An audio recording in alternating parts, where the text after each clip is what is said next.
ჩვენ საქართველოს სამოქალაქო საზოგადოების ორგანიზაციების წარმომადგენლები გმობთ 25 წლის 29 აპრილს საზოგადოებრივი ფონდების ხელმძღვანელი პირების სახლში ჩატარებულ კოორდინირებულ შრეკას.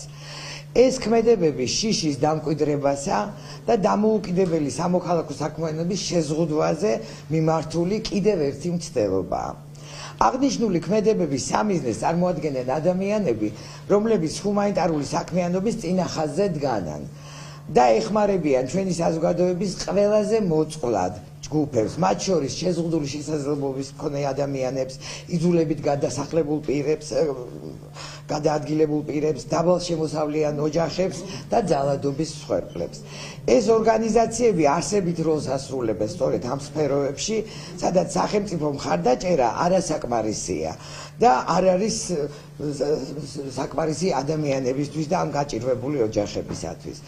სახელმწიფო ძალაუფლების გამოყენება ამგვარი ფონდების საქმიანობის შესაძლებლად არა მხოლოდ მორალურად გაუმართლებელია, არამედ მიმართულია თანაგზნობის გამოხატვის კრიმინალიზაციისკენ და იმ ადამიანების გაჩუმებისკენ, ვინც ღირსებისა და სამართლიანობისთვის იბრძვის ამ ქვეყანაში.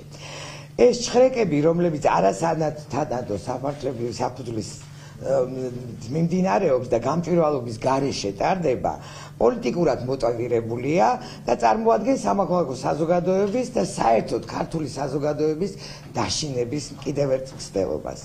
ეს თავდასხმა საქართველოში დემოკრატიული უყუსვლის ზოგადი ტენდენციის ნაწილია, რომელიც მოიცავს ეგრეთ წოდებული რუსული კანონის და უცხოური აგენტების შესახებ კანონმდებლობის მიღებას, მედიის შევიწროებას, აქტივისტების დევნას და დამოუკიდებელ საზედამხედველო ორგანოებზე მუდმივ ზეწოლას. ეს ყველაფერი საფრთხეს უქმნის არა მარტო საქართველოს ევროატლანტიკურ ინტეგრაციას, არამედ საერთოდ საქართველოს მომავალს. მოუწოდებთ საქართველოს საერთაშორისო პარტნიორებს კაციროთ და აფიქსირონ თავის პოზიცია აღნიშნულ ქმედებებზე და ამ კრიტიკულ მომენტში ქართველი ხალხისა და სამოქალაქო საზოგადოების გვერდით დადგნენ. ჩვენ ვერ დაგვაშინებენ, კიდევ ერთხელ გავიმეორებ, ჩვენ კლავაც ვაგრძელებთ ბრძოლას და მათ დახმარებას, ვისაც ეს დახმარება ჭირდება. მე მოკლედ დავამატებ, როგორც თბილისის ადამიანის უფლებათა სახლის წევრი ორგანიზაციის ადამიანის უფლებათა ცენტრის ხელმძღვანელი, ადამიანის უფლებათა სახლი არ არის მხოლოდ ფონდი, ის არის ერთ-ერთი დიდი ტრადიციის მქონე უფლებადამცველი ორგანიზაცია, საერთაშორისო ქსელის წევრი და შესაბამისად დღევანდელი ჭხრეკა არის დარტყმა არა მხოლოდ ამ ფონდებზე, არამედ ზოგადად სამოქალაქო უფლებადამცველ ორგანიზაციებზე.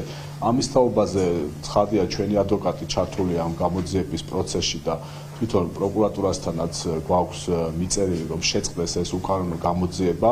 მნიშვნელოვანია, რომ თვითონ სახლის საქმიანობა მთლიანად პარალიზებულია ამჟამად და დაყადაღებული არა მხოლოდ ფონდის ანგარიში, არამედ მთლიანად სახლის ყველა ანგარიში და შეჩერებულია პროექტები, რითაც ადამიანის უფლებათა სახლი, წევრი ორგანიზაციები, ადამიანის უფლებათა ცენტრი, მათ შორის ვეხმარებოდით მოქალაქეებს, გასაჭირში მყოფ მოქალაქეებს, მათ შორის სამოქალაქო აქტივისტებს, მოწყვლად ჯგუფების წარმომადგენლებს და მთლიანად ეს საქმიანობა ამჟამად შეჩერებული. ეს არის ივანიშვილის რუსული რეჟიმის მოქმედებები, რასაც უკვე 2 წლის განმავლობაში ვხედავთ, უფრო ადრეც შესაძლოა, თუმცა ეს 2 წელი არის გააფთრებული ბრძოლა ქართველი ხალხის წინააღმდეგ და უკვე ეს ქმედებები, რასაც დღესაც ჰქონდა ადგილი, არის ჩვეულებრივ გაგრძელება იმ გრაფიკის, რასაც ისინი ეგრეთ წოდებული ქართული ოცნების ხელისუფლება თავის გაწერილ გრაფიკს მიყვება, მაგრამ რა თქმა უნდა ეს ამავე დროს აჩვენებს აგონიასაც ამ რეჟიმის, იმიტომ რომ ყველა ასეთი ქმედება რა თქმა უნდა დააზიანებს თვითონ ამ რეჟიმს და ერთხელაც იქნება რომ თვითონ ეს რეჟიმიც ჩამოიშლება. ამიტომ ჩვენ ვაცხადებთ, რომ რა თქმა უნდა არ უშინდებით ამ რეპრესიებს, ვაგრძელებთ ბრძოლას და ეს ბრძოლა დამთავრდება ქართველი ხალხის გამარჯვებით. მე უერთდები ამ სოლიდარობის გამოხატულებას როგორც განცხადებაში იყო ნათქვამი, ჩვენ ვფიქრობთ, რომ ეს არის პოლიტიკურად მოტივირებული, მაგრამ რომ შევხედოთ, ხომ რა ხდება, ფაქტიურად ადამიანების დახმარება საქართველოში დასჯადი ხდება. ეს არის, რასაც აკეთებს ივანიშვილის ქართული ოცნება.